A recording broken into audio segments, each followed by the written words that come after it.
aproximadamente, yo conté 20 entre el libro de Tito y Timoteo que se necesita para ser un pastor. Estas mismas cualidades que requiere un pastor son las mismas que necesita un miembro de la iglesia en diferentes áreas de su vida: la iglesia, la familia y las instituciones. Puede ser trabajo, puede ser escuela, puede ser el gobierno. Lo mismo que se le demanda al pastor, se le demanda al miembro, pero a veces pedimos más y se nos olvida de lo que nos compete a cada uno de nosotros. El tema es el orden en la iglesia. Lo escribió Pablo por ahí de los 65 después de Cristo, y fue una carta que Pablo le escribe a Tito cuando estaba ministrando varias iglesias allá en Creta, pero habían surgido varios problemas ahí con los hermanos. Los hermanos, como vivían en una vida desordenada, llegaban a la iglesia, pero vivían con un pie en el mundo y con el otro pie en la iglesia. Esto no puede ser así, hermanos. Pero así vivían los hermanos en Creta. Como que no hay mucha similitud con las de por acá, ¿verdad? Pero vivían una doble vida, y por eso le dice Pablo: te pongo aquí para establecer que pongas orden en la iglesia, que veas eso. Por eso, esa es la razón de ser de la carta. Había conocido Tito a Pablo en alguno de sus viajes misioneros, le había ayudado cuando llevó las ofrendas a Jerusalén, y ahora Pablo le escribe y le dice: Pablo, siervo de Dios y apóstol de Jesucristo. Cuando leí las otras cartas que Pablo escribe, él siempre se identifica como siervo. A mí me impactó, como siervo de Dios. Y ves la carta de Juan, y ves la de Pedro, y ves la de Santiago, y así empiezan. Pablo, siervo de Dios, llamado a ser apóstol, a ser mensajero de su palabra. Santiago, siervo de Dios. Juan, siervo de Dios. Pedro, siervo de Dios. La pregunta es: ¿cómo nos consideramos nosotros? ¿Somos los dueños de nuestra vida? ¿Somos los patrones y amos y señores? ¿O somos siervos de Dios? Porque si somos siervos de Dios, somos siervos los unos de los otros. Y somos siervos en la casa. Y somos siervos como padres hacia los hijos. Y somos siervos en el trabajo. Y somos siervos allá en la sociedad también, porque en el capítulo 3 nos habla de cómo debemos comportarnos ante la sociedad. Y pone orden. Tito trata de poner orden, Pablo trata de poner orden, explicándole a Tito cómo hacerlo. Después dice, ya es la edad, entiendo a muchos ahora, conforme a la fe de los escogidos de Dios y el conocimiento de la verdad que es según la piedad, en la esperanza de la vida eterna. Hay esperanza, hermano, no importa cuál sea la necesidad, enfermedad o problema que tenemos una vida eterna por la fe de que Dios nos ha elegido para poder pertenecer a ese reino que Él tiene escogido. Algún día iremos al cielo, sí, pero vendremos a esta tierra que Dios destruirá y reinaremos con Él eternamente y para siempre. No importa la enfermedad que puedas tener, o el problema, o la prueba que estés afrontando el día de hoy, Dios tiene esperanza. Él es nuestra esperanza, y si hoy tu corazón, tu cuerpo, tu espíritu está agobiado, espera en el Señor, porque los que esperan en el Señor renovarán sus fuerzas. Entonces tenemos fe en Dios, y es una de las razones por la cual Pablo le escribe a Tito. Dios que no miente es una de las cualidades de Dios, que Dios es verdad. Lo vemos también en el 11, porque la gracia de Dios, uno de los atributos de Dios, lo vemos también allá en 3:4, en el capítulo 3 y 4, cuando se manifestó la bondad de Dios, nuestro Salvador, y su amor. Dios es verdad, es gracia, es bondad y es amor. Es algo que nos dice la palabra de Dios. Entonces podemos estar gozosos el día de hoy, porque Dios no miente, y todo lo que nos ha dicho su palabra podemos confiar en ella. Por eso estamos el día de hoy aquí reunidos, para poder animarnos unos a otros y que su palabra nos consuele en su amor y su misericordia. Prometió desde antes del principio de los siglos, y a su debido tiempo manifestó su palabra por medio de la predicación que me fue encomendada por mandato de Dios nuestro Salvador. Lo prometió en Génesis 3:15. Te voy a mandar un Salvador. Lo cumplió en los evangelios cuando Cristo viene, nace, muere y resucita al tercer día en la cruz. Y nos da la esperanza de la vida eterna. Si Él cumplió su palabra y la ha cumplido por miles de años, confiemos en que Dios cumplirá la palabra que nos dé y la esperanza que tenemos para poder ser fieles a su iglesia y a todo lo que Dios nos ha dado por medio de su palabra. Y ya le dice a Tito que es su hijo y que le desea fe, gracia y misericordia, la misma que nos desea a cada uno de nosotros, que podamos permanecer en la fe, en su gracia y en la misericordia de Dios por medio de la paz. Y entonces le dice, le da la instrucción en el versículo 5, dice: por esta causa te dejé en Creta, para que corrigieses lo deficiente y establecieses ancianos.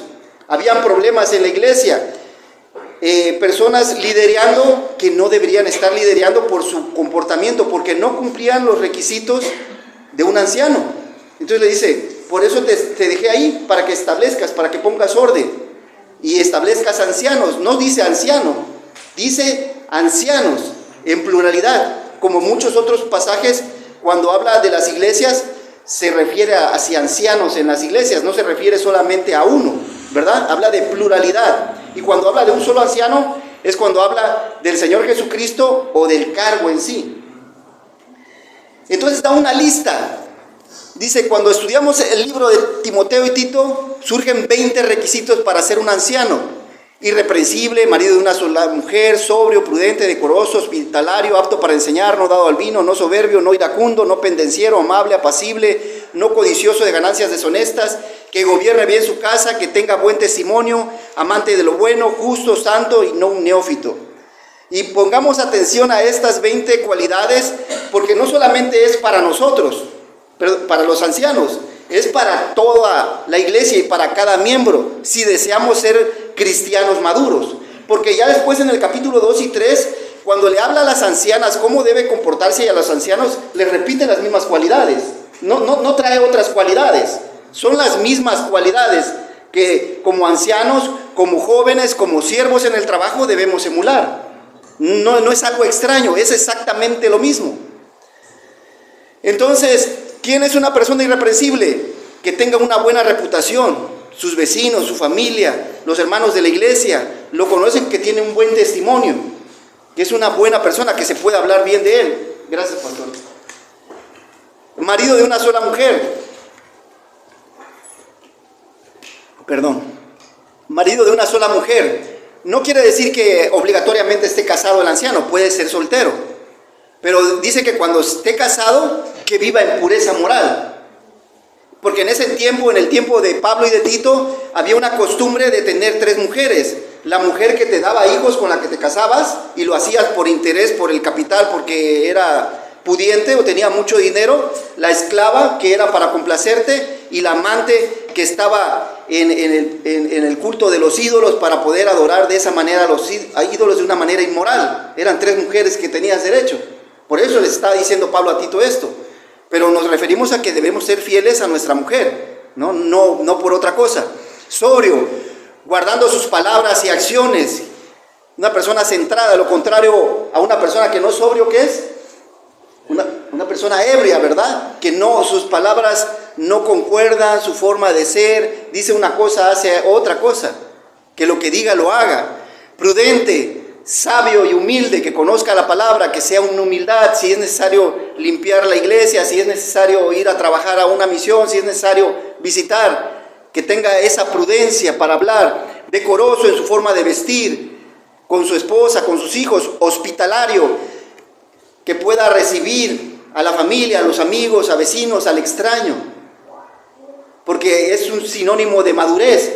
Incluso los musulmanes muchas veces decimos, no, los musulmanes están Al Qaeda y están terroristas, pero uno de las costumbres que tienen los musulmanes es que si llega alguien a su casa, lo reciben, lo atienden como rey y lo despiden. Y es una cuestión muy cultural de ellos, de ser muy hospitalario con el extraño. Y dices tú, eso no lo haríamos nosotros, pero ellos tienen esa parte de la hospitalidad.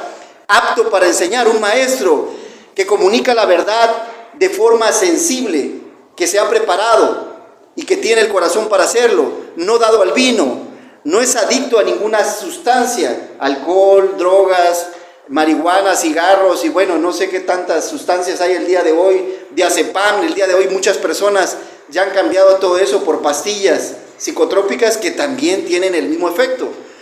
No soberbio, no es dominante ni centrado en sí mismo. Por ahí nos comentaba el pastor Alejandro que fuimos a Sabina sobre una persona que creía que ya había estudiado 3, 4 años el instituto y no necesitaba estudiar más, porque ya lo sabía todo. Y Dios nos libre de poder llegar a pensar así. Y llegué a estudiar 3, 4 años el instituto, ya tengo una maestría, ya lo sé todo y y yo soy soberbio y tú no me puedes venir a enseñar. Pues yo puedo aprender de los niños, puedo aprender de las hermanas, puedo aprender de un vecino, si tenemos esa humildad, pero la soberbia nos va a dañar. No una persona soberbia queremos como anciano, no iracundo, no dando lugar al enojo pecaminoso, porque Jesús ciertamente se enojó cuando estaba en el templo y vio cómo estaba todo y estaban vendiendo y cómo tenían su casa y se molestó y volcó las mesas. Pero no por eso nos va a dar derecho a estarnos enojando con todos, ¿verdad? Cuando sea algo de santidad, de su palabra. Pero no por eso me voy a enojar con todos, en la iglesia, en la casa, voy en el carro y voy levantando la mano y me bajo a pelearme con el otro conductor. No puedo hacer eso, o se me poncha una llanta. Una ocasión iba en la avenida central allá en Chiapas y veo una persona que está batallando y está maldiciendo, diciendo palabras, y me estaciono para ver si podía ayudar y era un pastor conocido, ¿no? Pero te enojas por una llanta. Hay cosas que Dios sabe, hay cosas que nos molestan y pareciera que Dios las toca, porque está probando tu carácter. Y otra vez esa cosa que te molesta la vuelve a tocar y lo va a seguir haciendo hasta que puedas superar y te va a poner otra por ahí, porque va a estarte probando. Si eres iracundo, no pendenciero, que no abuse de otras, que no sea un peleonero. Imagínense que cada vez que alguien no esté de acuerdo conmigo voy a pelearme.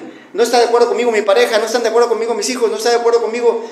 No una persona que se la pase peleando. No queremos un anciano, un líder en la iglesia que pelee. Amable, que no discuta, que no provoca divisiones. Apacible, sensible, cariñoso y gentil, que escucha. Porque al estar escuchando, escuchamos las palabras de los hermanos y en qué necesidad tienen ellos y de qué podemos estar orando por ellos. No codicioso de ganancias deshonestas. Aquí creo que es donde más hemos reprobado o se ha reprobado, los pastores han reprobado. No codicioso de ganancias deshonestas. Por el dinero, raíz de todos los males es el amor al dinero. Que no sea materialista el anciano, porque he sabido muchos casos de muchas iglesias, de muchos pastores que han salido corriendo con la bolsa de diezmos y ofrendas. Y pareciera una debilidad. Entre esa y el adulterio van de la mano. Pareciera la mayor flaqueza en el hombre, el dinero y la inmoralidad. Debemos tener cuidado al elegir. Por eso es el primer punto, porque Dios es un Dios de orden. Nosotros debemos elegir sabiamente a nuestros pastores. Porque Dios es un Dios de orden, nosotros debemos elegir sabiamente a nuestros pastores.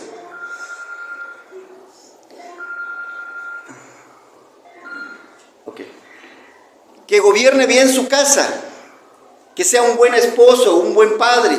Porque si no gobierna bien su casa y a sus hijos, ¿cómo gobernará la casa de Dios? Dice Timoteo, ¿verdad? No tendría la autoridad para hacerlo. Entonces debemos tener cuidado al elegir a nuestros pastores. Que tenga buen testimonio de los de afuera, de los incrédulos. Amante de lo bueno, que ame todo lo que sea bueno, que persiga actividades sanas.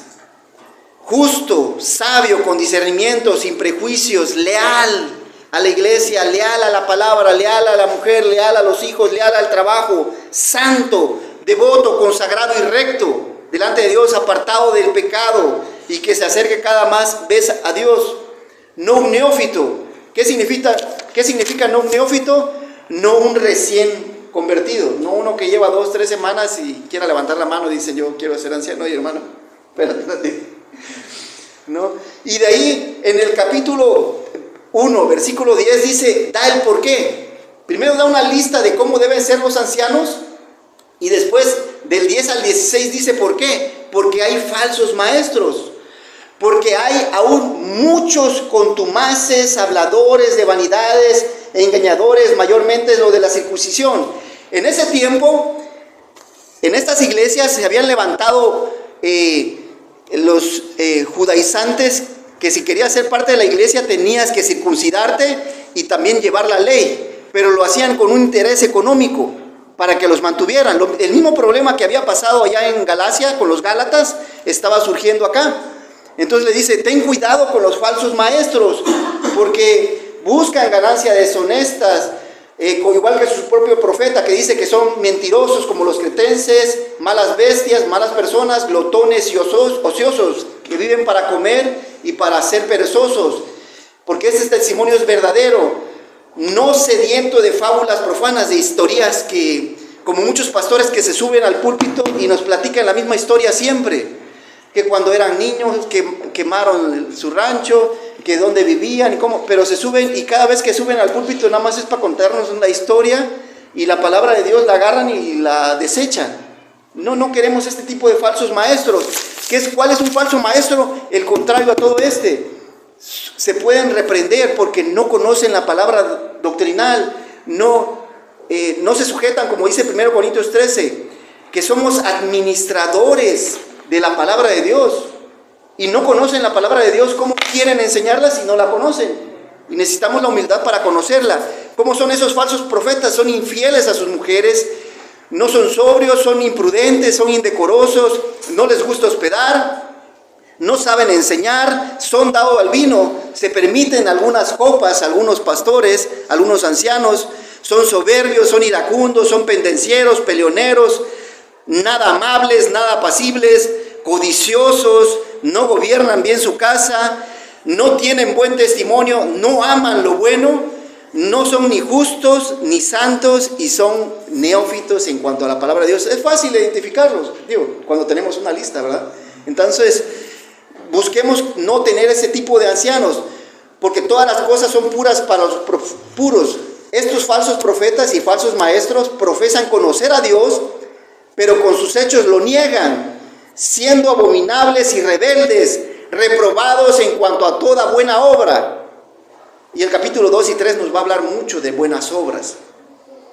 Este primer punto nos lleva a un segundo punto, pero antes de entrar al segundo punto, quiero comentarles que en alguna ocasión en Estados Unidos, esta lista de 20 requisitos, en Boston pusieron esta lista. Si tú querías trabajar en el gobierno, tenías que cumplir estos 20 puntos, o la mayoría de estos puntos. Y pareciera que son unos buenos requisitos para poder trabajar. Si tú en un trabajo tienes una persona irreprensible, que es fiel a su mujer, sobrio, no bebe, no pelea, no roba, pues yo quiero un montón de empleados así, ¿verdad? Y durante muchos años promovieron este tipo de personas para ocupar cargos en el gobierno en Estados Unidos. El día de hoy ya no sé, pero sí durante un tiempo supe por hermanos que vivían allá, que agarraban esta lista y así elegían. Ese era su perfil del puesto para ocupar una vacante en Estados Unidos, en algunos puestos en Boston, en Chicago. Entonces dices tú, oye, si son muy buenos, por supuesto. Este primer punto me lleva al segundo, que es el capítulo 2 y 3, incluye al 2 y el 3. Porque Dios es un Dios de orden, nosotros, como miembros de la iglesia, debemos vivir piadosamente. Porque Dios es un Dios de orden, nosotros debemos vivir piadosamente como miembros de la iglesia. ¿Cómo? Y entonces, en el capítulo 2 y 3 ya se refiere a estas tres grandes autoridades que dice el capítulo 3. Recuerda que sujeten a los gobernantes y autoridades. Pero los voy a acompañar, que me ayuden ahí donde están sentados a leer, por favor, el capítulo 2 del versículo 1 al 5, por favor. Ahí donde están, vamos a leer todos juntos del versículo 1 al 5.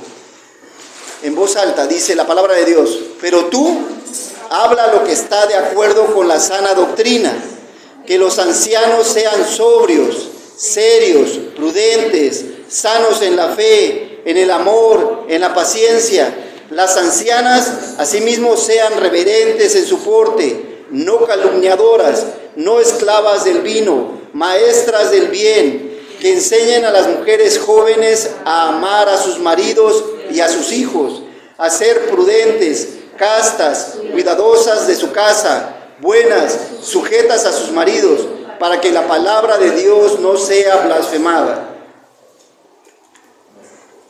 Amén. ¿Se dan cuenta que los mismos requisitos que le está pidiendo ahora Pablo a los ancianos, a las ancianas, a las mujeres y a los jóvenes son los mismos que se le exige a los ancianos? Dice, tú habla lo que está de acuerdo a la sana doctrina. Debemos conocer la doctrina que profesamos sobre Dios, Jesucristo, el Espíritu Santo, el pecado, la salvación. Pero cada uno de nosotros, dice, los ancianos que sean sobrios. ¿Está en la lista sobrios? Sí.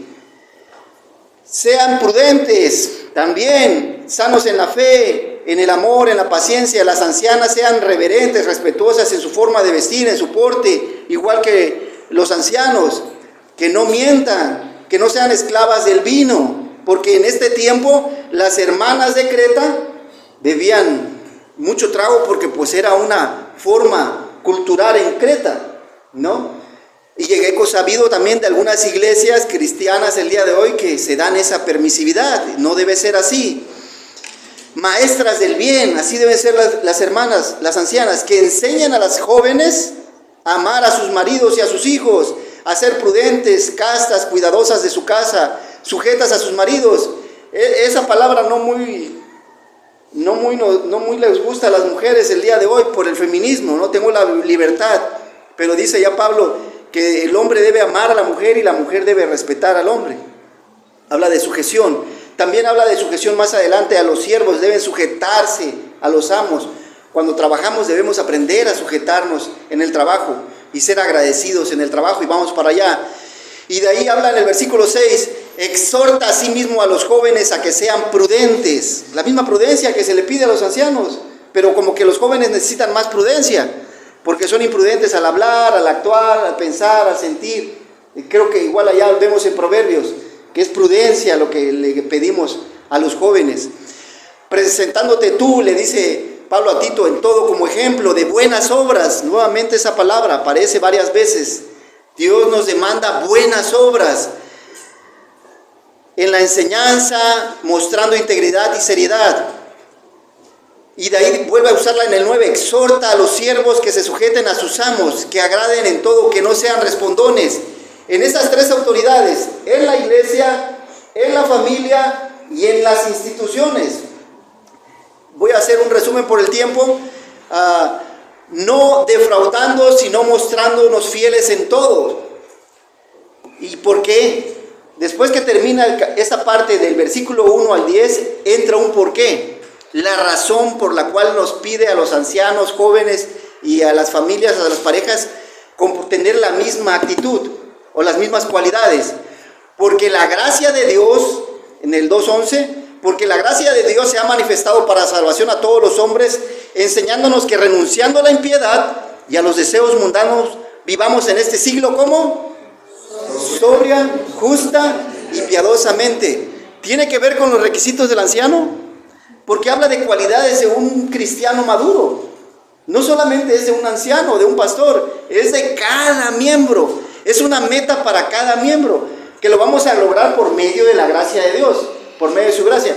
En nuestras fuerzas lo vamos a intentar, no vamos a poder, pero por su gracia muy seguramente lo lograremos. Aguardando la esperanza, igual nuevamente habla de la esperanza que tenemos hacia el futuro. Miremos hacia Cristo, puestos los ojos en Cristo, el autor y consumador de la fe.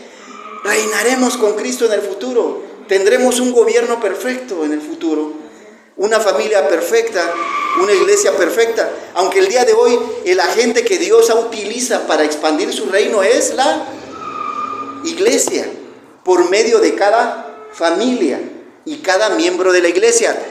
en cualquier institución donde esté, en el trabajo, en la escuela, con los vecinos, en un partido de fútbol, y donde quiera que estés, Dios te va a utilizar para poder ser un medio de salvación a toda la humanidad, porque Cristo fue el que se dio por nosotros, y no viceversa. Y de ahí hablan el 3, recuerda que se sujeten a los gobernantes y autoridades, y ahí mismo les voy a pedir que me ayuden a leer, del versículo capítulo 3, del versículo 1 al 5, por favor. Vamos a leer, dice la palabra de Dios así. Recuérdales que se sujeten a los gobernantes y autoridades, que obedezcan, que estén dispuestos a toda buena obra, que a nadie difamen, que no sean bendecidos sino amables, mostrando toda mansedumbre para con todos los hombres. Porque nosotros también éramos en otro tiempo insensatos, rebeldes, extraviados, esclavos de concupiscencias y deleites diversos, viviendo en malicia y envidia, aborrecibles y aborreciéndonos unos a otros. Pero cuando se manifestó la bondad de Dios, nuestro Salvador, y su amor para con los hombres, nos salvó no por obras de justicia que nosotros hubiéramos hecho, sino por su misericordia, por el avivamiento de la regeneración y por la renovación en el Espíritu Santo. Aquí nuevamente dice el capítulo 3, recuérdales que se sujeten, otra vez esa palabra, a los gobernantes y autoridades. Las tres autoridades, la máxima autoridad por supuesto es la palabra de Dios, pero como institución Dios nos ha permitido ser parte y debemos sujetarnos unos a otros en la iglesia, en la familia, el padre, en el trabajo, los jefes o los dueños. Y por eso le dice, porque conoce el corazón de los siervos, que se sujeten y que estén listos a toda buena obra, que a nadie difamen. Nuevamente habla de cualidades de carácter, que no sean pendencieros, peleoneros, sino amables, mostrando mansedumbre, que es lo contrario de la ira, para con todos los hombres. En el trabajo que estemos, muchas veces pensamos que es externo. El trabajo es externo a Dios. La iglesia es una cosa y el trabajo es otra cosa. Pero Dios nos enseña en su palabra que también el trabajo es una bendición de Dios.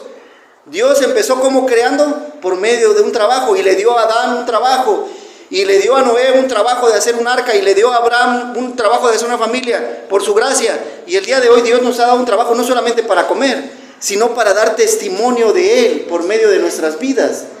Y es desde que te levantas y cómo conduces al trabajo y cómo te conduces y cómo te conocen tus jefes y cómo te ven tus compañeros y cómo te ven tus empleados, o en mi caso que soy maestro de matemáticas, cómo me ven mis alumnos. Doy testimonio de mi fe y ellos han de querer ser cristiano o no porque ven en Cristo a mí, si es que saben que eres cristiano, si no es que eres de la secreta, como James Bond y eres espía y nadie sabe que eres cristiano y te comportas como dice el 3, porque nosotros también éramos en otro tiempo insensatos, rebeldes, extraviados, esclavos de concupiscencias, y deleites diversos, viviendo en malicia, envidia, aborrecibles y aborreciéndonos unos a otros. Pero fue gracias al amor y a la bondad de Dios para con todos los hombres. Y aquí está el 5 que dice, nos salvó no por obras de justicia que nosotros hubiésemos hecho, sino por su misericordia, por el lavamiento de la regeneración y por la renovación en el Espíritu Santo. Otra vez, que tiene que ver con la elección que habla el versículo 1, capítulo 1, versículo 1. Porque Dios nos eligió para salvación de entre todos. El Espíritu Santo tocó nuestro corazón, nos dio entendimiento y nos dio vida. Es algo que debemos agradecer a Él y es gracias a Él. Pero entonces ahora debemos ya no comportarnos como nos comportábamos anteriormente, ¿no? ¿De dónde veníamos?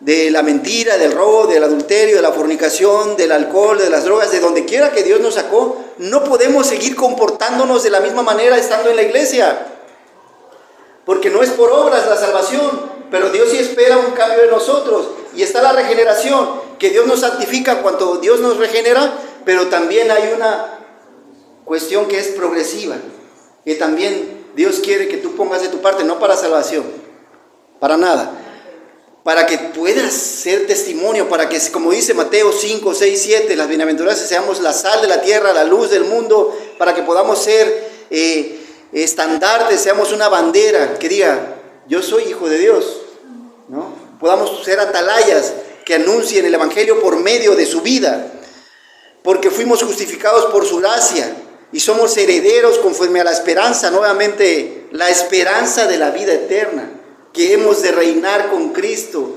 Así que, hermano, no sé qué estés padeciendo hoy, porque Dios va a probar tu fe, aquí en la iglesia, en el trabajo, con la familia. Y si no aprendemos a tener orden y no aprendemos a respetar, por eso vemos después, dice que al hombre que cause división después de una y otra amonestación, deséchalo. Dios te puede quitar de ser miembro de la iglesia si andas viviendo desordenadamente, sí. Dios te puede quitar tu familia si vives desordenadamente, sí, te la puede quitar. Te puede decir tu mujer, adiós, ¿no?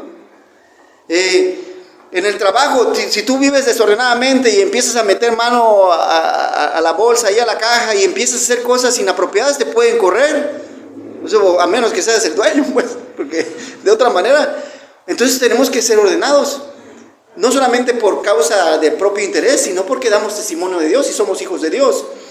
Y al final termina diciéndole que va a enviarle apoyo. Te voy a enviar a Temas, a Tíquico, para que te ayude en todo lo que tengas. Se despide, da saludaciones, que espera pasar el invierno por allá. Pero entonces, recapitulando, es porque Dios es un Dios de orden, nosotros debemos elegir sabiamente a nuestros pastores. Segundo, porque Dios es un Dios de orden, nosotros debemos vivir piadosamente, conforme a la doctrina, ¿verdad? Así que voy a invitarlos a ponerse de pie y vamos a orar. Señor Dios, te agradezco la oportunidad, el privilegio, la bendición de estar aquí de pie, Señor. Gracias, Padre, por tu palabra, bendícela. Gracias porque has dejado este perfil de puestos para ser líder en la iglesia y para ser miembro de tu iglesia. No tenemos derechos y obligaciones, tenemos responsabilidades y también privilegios, Señor. Gracias por enseñarnos esas responsabilidades y privilegios por medio de tu palabra. Permítenos ser irreprensibles, marido de una sola mujer, sobrio, prudente, decoroso, hospitalario, apto para enseñar, no dado al vino, no soberbio, no iracundo, no pendenciero, amable, apacible y no codicioso de ganancias deshonestas, que gobernemos bien nuestras casas, que tengamos buen testimonio, amante de lo bueno, justo, santo, no un neófito, sabiendo que será por medio de tu gracia, porque tu palabra es verdad. Santifícanos en tu verdad, porque tú eres bueno, Señor. Nos has manifestado en este libro que tú eres bueno y eres amoroso. Gracias, Señor, quédate con nosotros y te agradezco la oportunidad de haber predicado tu palabra. Y ahora ayúdanos a aplicarla el día de hoy y el resto de nuestras vidas. En Cristo te damos gracias. Amén.